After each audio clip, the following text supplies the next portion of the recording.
Hello সবাই কেমন আছো? তো অনেকদিন পরে ভিডিও নিয়ে আসলাম। তো এখানে আছে ফুচকা, তারপরে আছে কি জানি একটা, যাই হোক। আর এখানে আছে হচ্ছে কি জানি জিলাপি।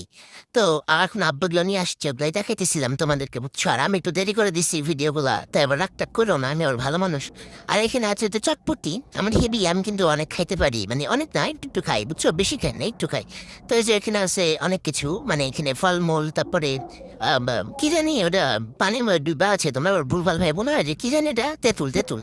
তো সুন্দর জিনিস, মানে খুব ভালো।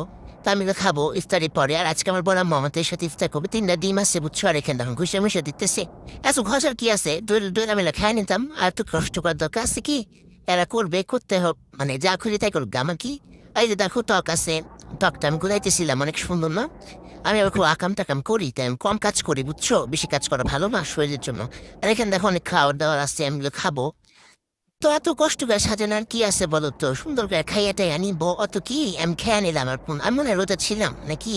কয়েকদিন পর ভয়েস দিতেছি, তো আমি আর ভালো মানুষ, বুঝছো? দেখো কত ভালো করে ভিডিও টিডিও করে রাখছি, একটু খাই, মানে ই করতে হয়। যাই হোক, আমার সারা মানে বলে যে আমি বলে ইফতার একদম সুন্দর মতো করি। আর রোজার বেলায়, যাই হোক, রোজা অনেক ভালো করে করতেছে এখন, আলহামদুলিল্লাহ।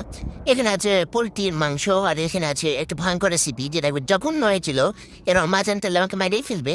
তা বলছি, বুঝছো, এই ভিডিওটা দেখলে আমার মামাকে মার্গেয়া করে দেবে। আর এখানে দেখো ডাল, যেটাতে আবার হলুদ দেওয়া হয়নি। আর এই মাংসটা এত মজা হয়েছিল, কষা মাংস, কি টেস্ট! বাট একটা সমস্যা হয়ে গেছে, এই মাংসটা আবার ছিল না, দেখছো? তো যাই হোক, অনেক মজা